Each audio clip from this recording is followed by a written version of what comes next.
وبركاته. الحمد لله رب العالمين والصلاة والسلام على سيد الأنبياء والمرسلين وعلى آله الطيبين الطاهرين وأصحابه الأكرمين أجمعين. أعوذ بالله من الشيطان الرجيم. بسم الله الرحمن الرحيم.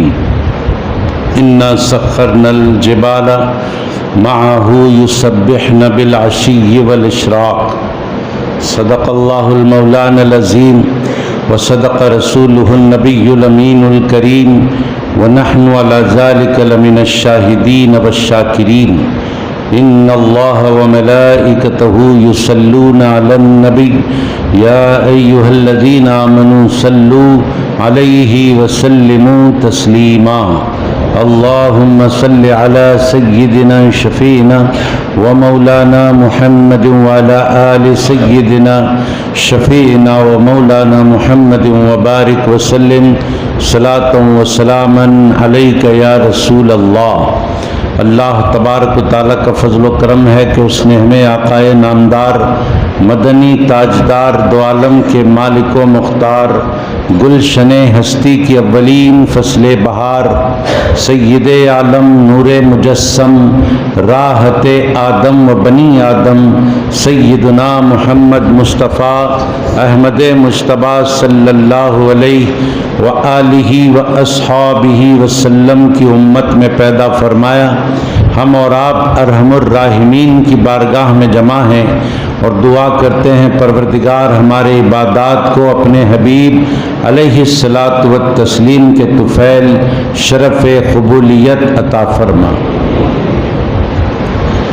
آج ہم نے جس آیت مبارکہ کی تلاوت کا خطبہ مسنونہ میں شرف حاصل کیا ہے وہ حضرت داؤد علیہ السلام کے بارے میں ہے، اور آج ہم ان کے تذکرے سے اللہ کی رحمتیں اور اپنی مغفرتیں اور اپنے گناہوں کی توبہ بارگاہ رب العزت میں قبول کروائیں گے، کیونکہ حدیث پاک میں آتا ہے نبی پاک علیہ الصلاۃ والسلام نے ارشاد فرمایا ذکر الاولیاء کفارۃ و ذکر الانبیاء من العبادہ.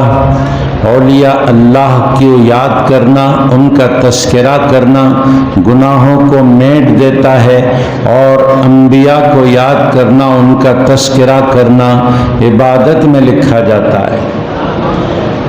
تو جو ولی ہوتا ہے وہ ولی ہوتا ہے، جو نبی ہوتا ہے وہ نبی بھی ہوتا ہے، ولی بھی ہوتا ہے. تو جتنی دیر ہم یہ پیغمبروں کا ذکر کریں گے ہمارے گناہ دھلتے جائیں گے اور ہمارا یہ وقت عبادت میں لکھا جائے گا. اللہ رب العزت نے قرآن کریم میں حضرت داؤد علیہ السلام کی تعریف کرتے ہوئے ارشاد فرمایا انا سخرنا الجبال، ہم نے داؤد کے تابع کر دیا پہاڑوں کو داؤد کے تابع کر دیا،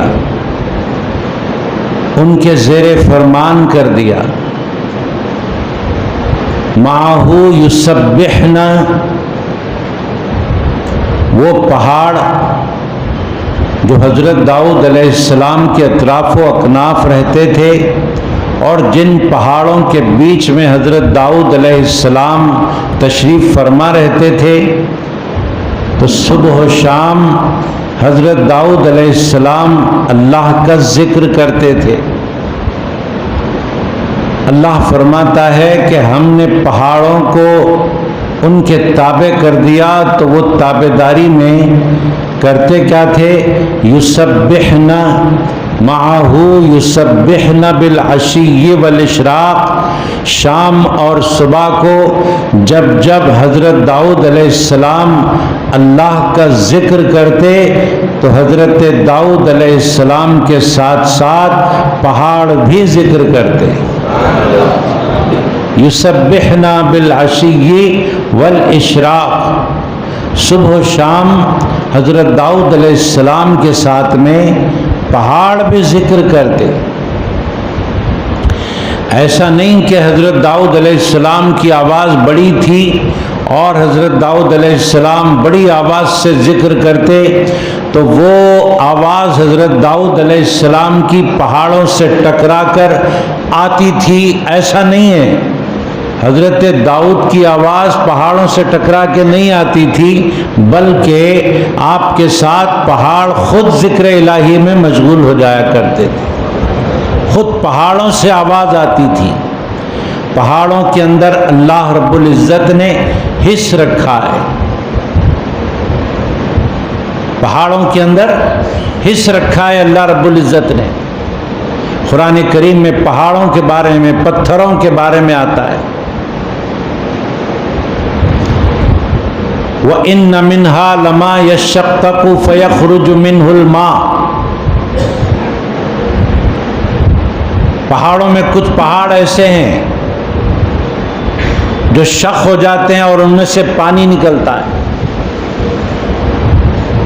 کچھ پہاڑ ایسے ہیں، پہاڑ کو ہم مضبوط، پہاڑ کو ہم سخت سمجھتے ہیں، لیکن اللہ رب العزت فرماتا ہے وہ سخت ہونے کے باوجود بھی ان کے اندر نرمی ہوتی ہے، ان کے اندر حس بھی ہوتی ہے۔ وہ شق ہوتے ہیں، ان میں سے پانی نکلتا ہے۔ وَإِنَّ مِنْهَا لَمَا يَهْبِطُ مِنْ خَشْيَةِ اللَّهِ۔ اور کچھ پہاڑ ایسے ہیں جو اللہ کے خوف سے اپنی جگہ سے ڈھلنے لگتے ہیں، جھک جاتے ہیں، ڈھل جاتے ہیں، ان کو اللہ کا خوف بھی لگا رہتا ہے، تو حص ہے ان کے اندر۔ تو پہاڑوں کے اندر حص ہے۔ حضرت داؤد علیہ السلام جب ذکر کرتے تو ساتھ میں وہ بھی ذکر کرنے لگ جاتے۔ حضرت داؤد علیہ السلام کے زیر فرمان اللہ نے پرندوں کو بھی کر دیا۔ جب حضرت داؤد علیہ السلام ذکر کے لیے بیٹھتے تو نہ صرف پہاڑ آپ کے ساتھ شریک ہو جاتے، بلکہ چرند پرند بھی آ کر آپ کے حلقے میں بیٹھ جاتے، وہ بھی آپ کے ساتھ ذکر الہی میں مشغول ہو جاتے۔ ذکر الہی کی بڑی برکتیں ہیں، اتنی برکتیں اللہ کے ذکر کی کہ پوچھئے مت۔ دنیا میں کوئی ایسی دوا ہے جو قلب کے اطمینان کے لیے نکالی گئی؟ بھائی قلب کا اگر عارضہ ہے، قلب کا اگر کوئی مرض ہے، اس کا علاج ہوگا۔ اگر وہ پھیل گیا ہے تو اس کا علاج ہوگا، اگر بلاکیج ہے تو اس کا علاج ہوگا، اوپن ہارٹ سرجری ہوگی، بہت سارے علاج نکلے ہیں اس کے، لیکن کوئی علاج، کوئی دوا ایسی نکلی ہے کہ انسان کے قلب کے اطمینان کا باعث بنے، کہ اسے قلبی اطمینان حاصل ہو جائے۔ ایسی دوا کیا ملی ہے، نکلی ہے؟ کوئی بھی کہے گا ایسی دوا نہیں نکلی جو اطمینان قلبی کا سامان مہیا کرے۔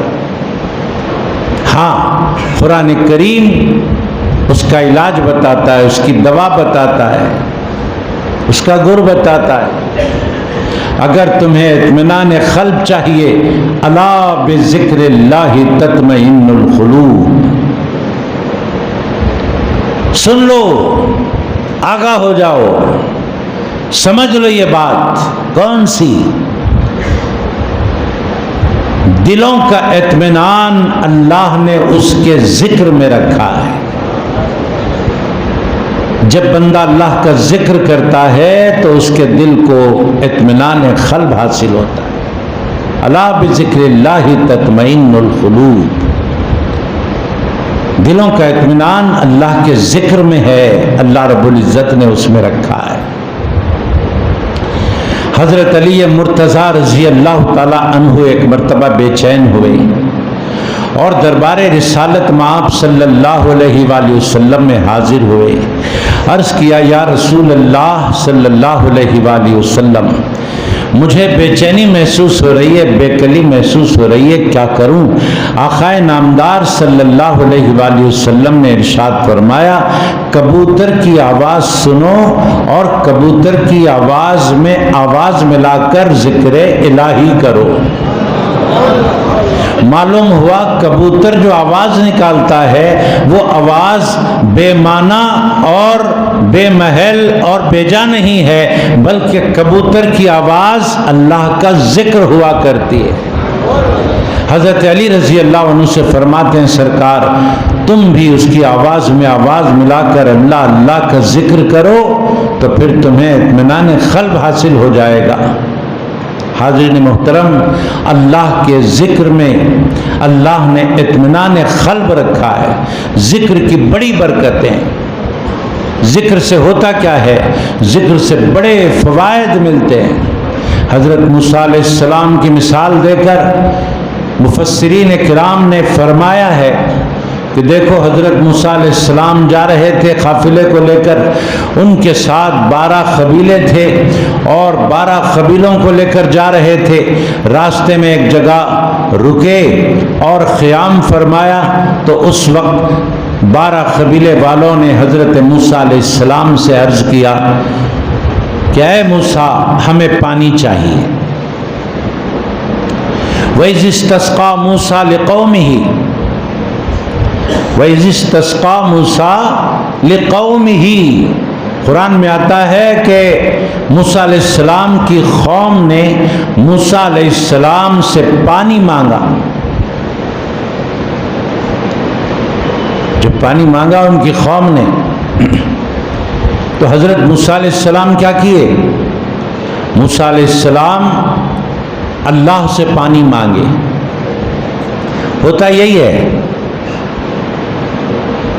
جب کوئی عام آدمی اللہ کے کسی خاص بندے سے کچھ مانگ لیتا ہے. دیکھیے بہت بڑا جھگڑا مسلمانوں کا یہاں ختم ہو جاتا ہے. ایک طبقہ مسلمانوں کا کہتا ہے کہ ہم اولیاء اللہ سے مانگیں گے، جب ہم اولیاء سے مانگیں گے تو ہمیں ملے گا، ڈائریکٹ مانگیں گے. اور ایک طبقہ کہتا ہے کہ اللہ والوں سے مانگنا بھی شرک ہے کیونکہ وہ بھی غیر اللہ ہوتے ہیں اور غیر اللہ سے مانگنا شرک ہوتا ہے. ہم آج بتانا چاہتے ہیں غیر اللہ اور ہیں، اہل اللہ اور ہیں. اس سے پہلے بھی ہم نے بتایا غیر اللہ سے مانگنا یقیناً شرک ہے کیونکہ نہ وہ سننے کے لائق ہیں، نہ وہ دینے کے لائق ہیں، نہ وہ دلانے کے لائق ہیں. نہ وہ سن سکتے ہیں، نہ دے سکتے ہیں، نہ دلا سکتے ہیں. کون؟ غیر اللہ. لیکن اہل اللہ یہ سن بھی سکتے ہیں، یہ دے بھی سکتے ہیں، یہ دلا بھی سکتے ہیں. اب حضرت موسیٰ علیہ السلام سے مانگا گیا، قوم نے مانگا پانی. کیوں مانگا؟ اس لیے مانگا کہ دور دور تک پانی کا پتہ ہی نہیں تھا. انسان کے بس میں نہیں تھا پانی، دور دور تک پانی نہیں. اب موسیٰ کی قوم نے موسیٰ سے پانی مانگا، اے موسیٰ پانی. وہ قوم حضرت موسیٰ کی اللہ رب العزت سے بھی پانی مانگ سکتی تھی، اے اللہ پانی، اے اللہ پانی. وہ بھی صحیح تھا، وہ غلط نہیں تھا، وہ بھی صحیح تھا. اے اللہ پانی چاہیے، اے اللہ پانی چاہیے. بارش نازل ہو جاتی، اللہ تعالیٰ کہیں سے بھی غیب سے بھی پانی دے دیتا، یہ ہو سکتا تھا. مگر یہ طریقہ بھی صحیح ہے کہ موسیٰ کی قوم نے موسیٰ سے پانی مانگا. موسیٰ کی قوم نے موسیٰ سے پانی مانگا، یہ طریقہ بھی صحیح ہے. نہیں،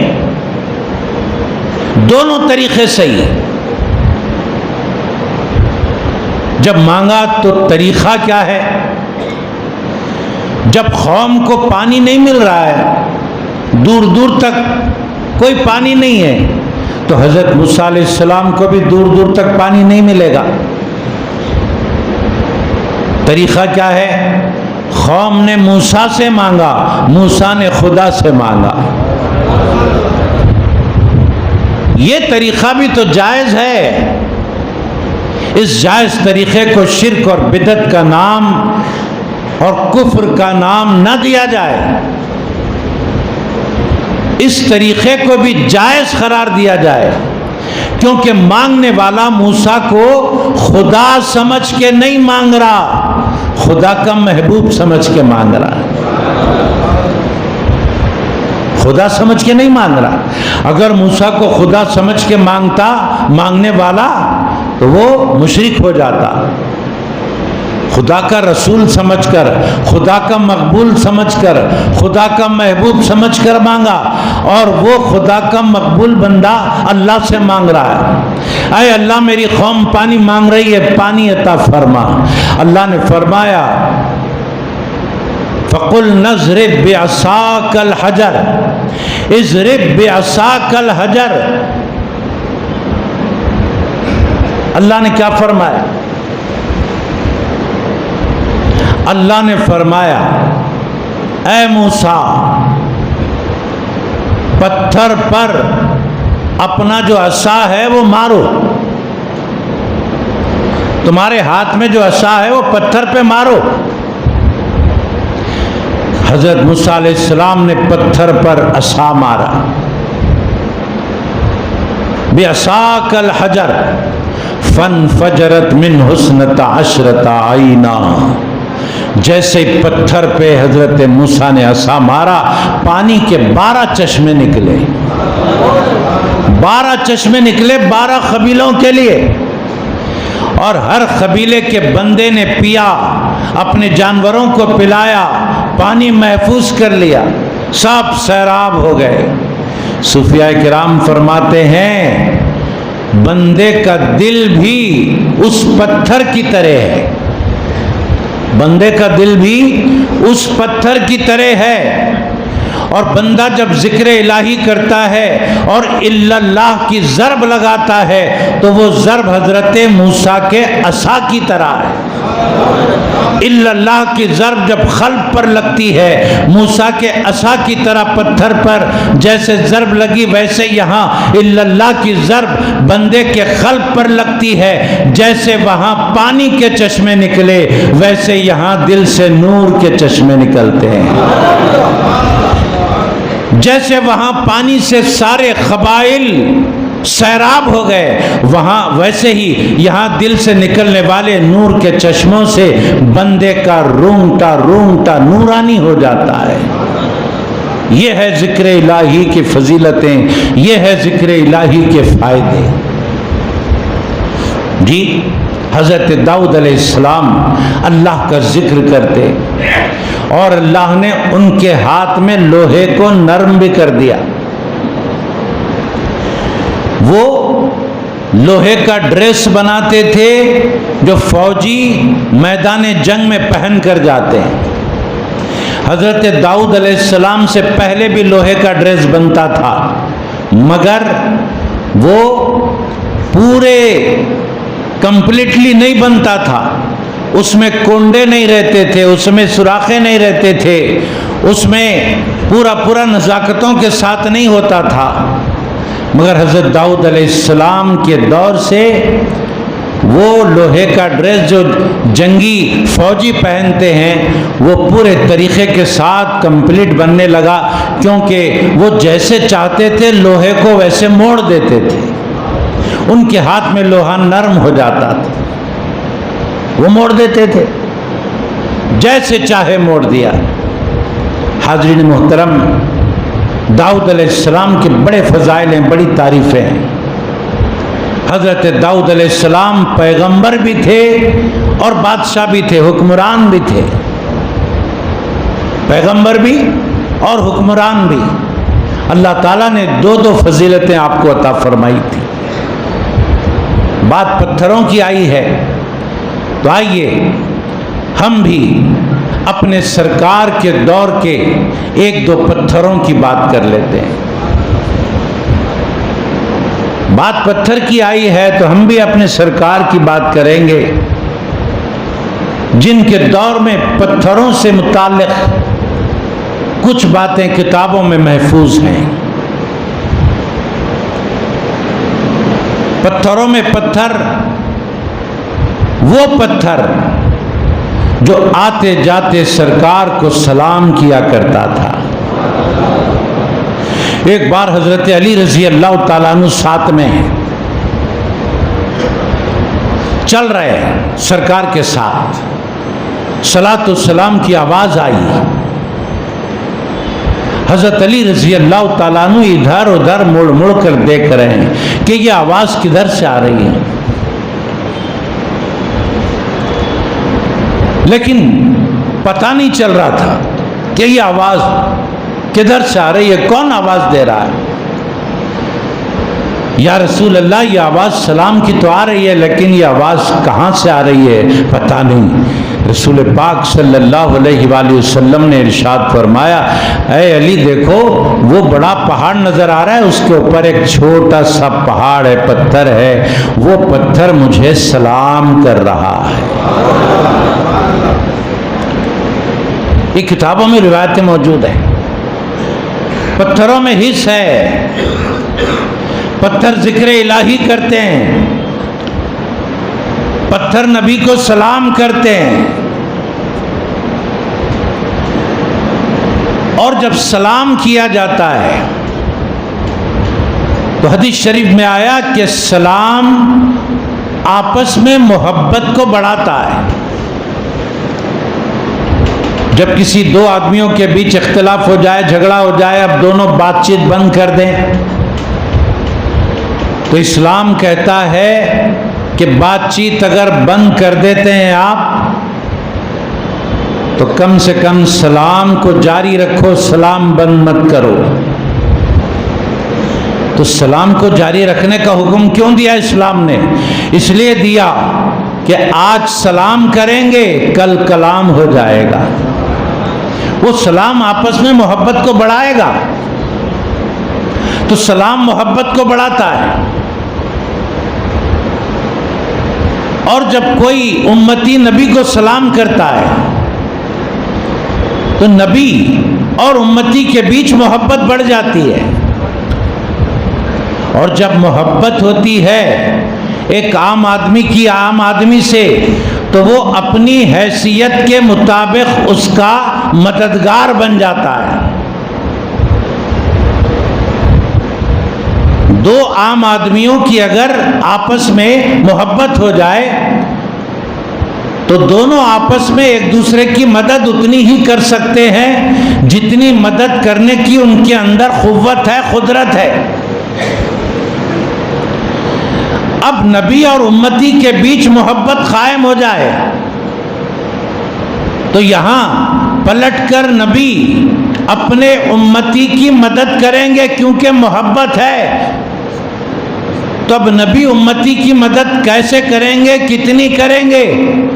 تو میں تفصیلات میں گئے بغیر عرض کرنا چاہوں گا کہ نبی پاک سلام کی محبت میں اپنے امتی کی جو مدد کریں گے ایسی مدد کریں گے جو نبی کے سوا کوئی دوسرا کر ہی نہیں سکتا. نبی کے سوا کوئی دوسرا کر ہی نہیں سکتا. کیسی مدد کریں گے؟ فرماتے ہیں میں قیامت کے دن اپنے گناہگار امتیوں کو بخشواؤں گا. بتائیے بخشوانے کا کام نبی کے سوا کوئی کر سکتا ہے؟ نہیں کر سکتا. اگر کرتا بھی ہے تو پھر شفاعت کا دروازہ سب سے پہلے ہمارے سرکار ہی تو کھولنے والے، ان کے طفیل میں ہی بخشائے گا. جی تو اپنے امتی کی مدد شفاعت کے ذریعے سرکار کریں گے.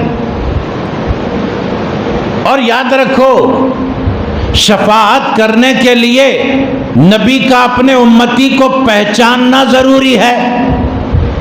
پہچانیں گے تب شفاعت کریں گے. اب پہچانتے کس کو ہیں؟ حدیث پاک سنو.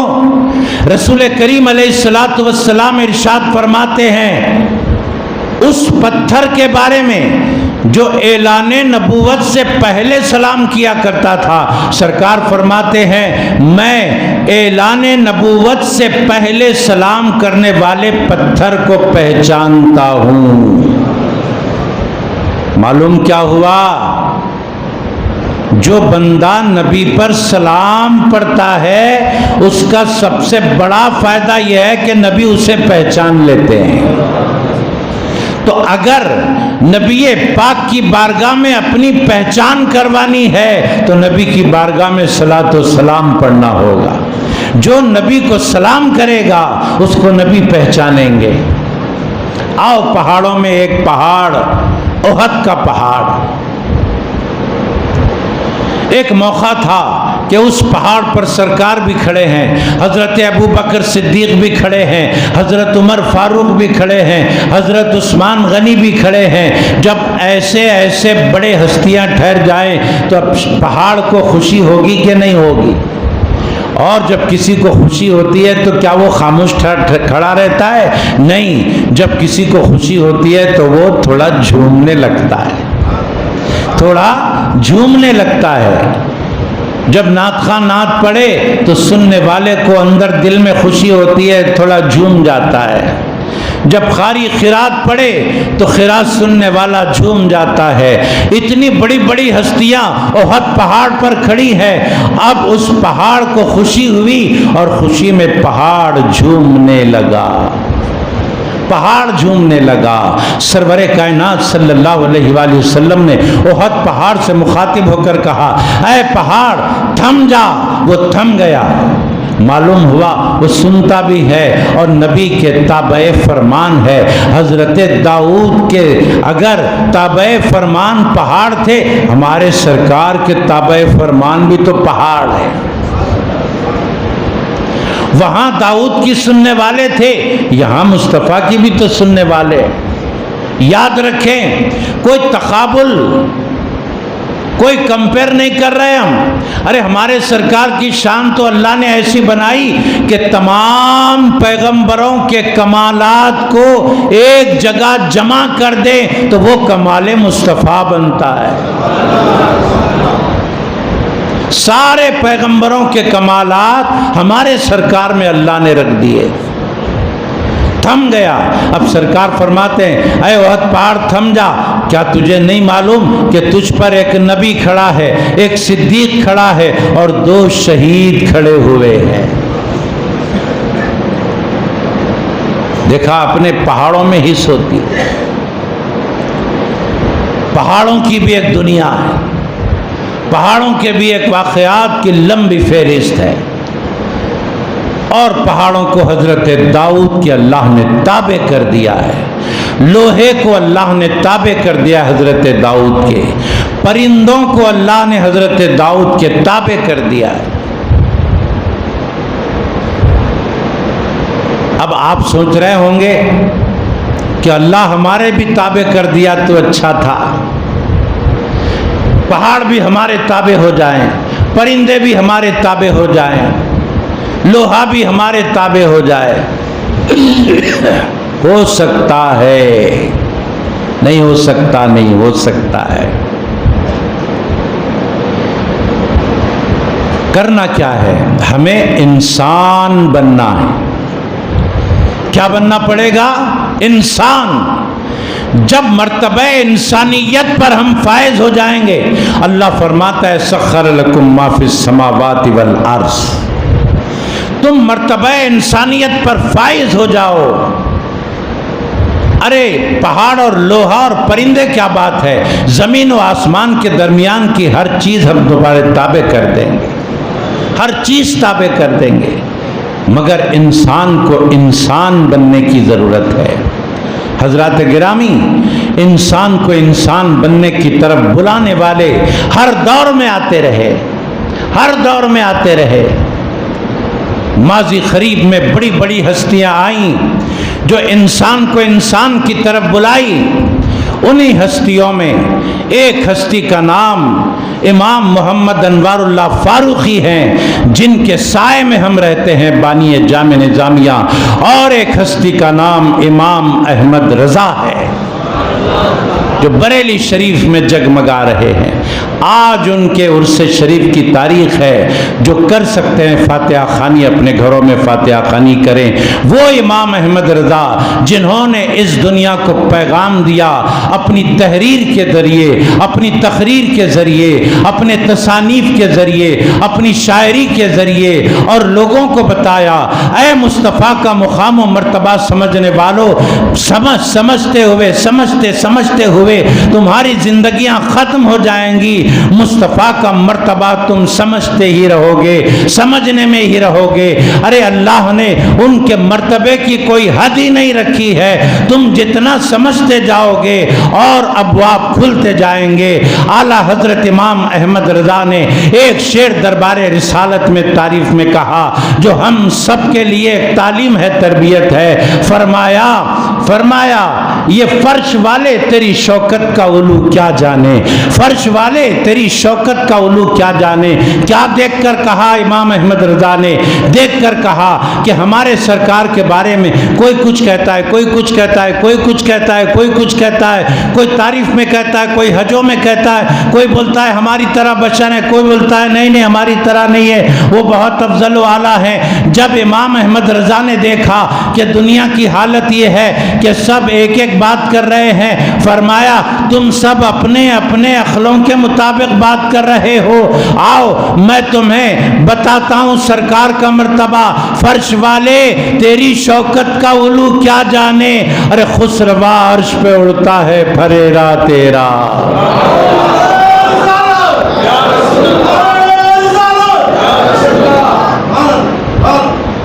دنیا والے نبی پاک کے مرتبے کو سمجھنے میں رہیں گے، ان کی عمریں ختم ہو جائے گی. ارے ان کے مرتبے کو تو اللہ نے بلند کیا ہے اور ان کا پرچم زمین پر نہیں آسمانوں پر لہرا رہا ہے. اللہ تعالیٰ سے دعا ہے ہم نے جو کچھ کہا سنا اس پر اللہ ہمیں عمل کی توفیق عطا فرمائے. یہ درود شریف والی کتاب آئی ہے، آپ حضرات اس کو ہدیۃً لیتے جائیں. حافظ محمد حنیف قادری صاحب کی لکھی ہے، بڑے اچھے مستند عالم ہیں. ان کی جو بات رہتی ہے مستند رہتی ہے. اور دعائے صحت کے لیے ہماری مسجد کے جو پرانے مؤذن صاحب تھے، امیر الدین صاحب اور نفیس بیگم، انیس بیگم، محمد محمود، اللہ تعالیٰ ان سب کو شفا عطا فرمائے. اور امیر الدین صاحب کے لیے میں اور ایک دعا کرتا ہوں کہ جب بھی ان کا وقت آئے اللہ تعالیٰ ایمان پر خاتمہ فرمائے. صلی اللہ تعالیٰ علی خیر خلقی ونور عرشی سیدنا محمد وعلی آلہ و اصحابہ اجمعین. الحمدللہ رب العالمین.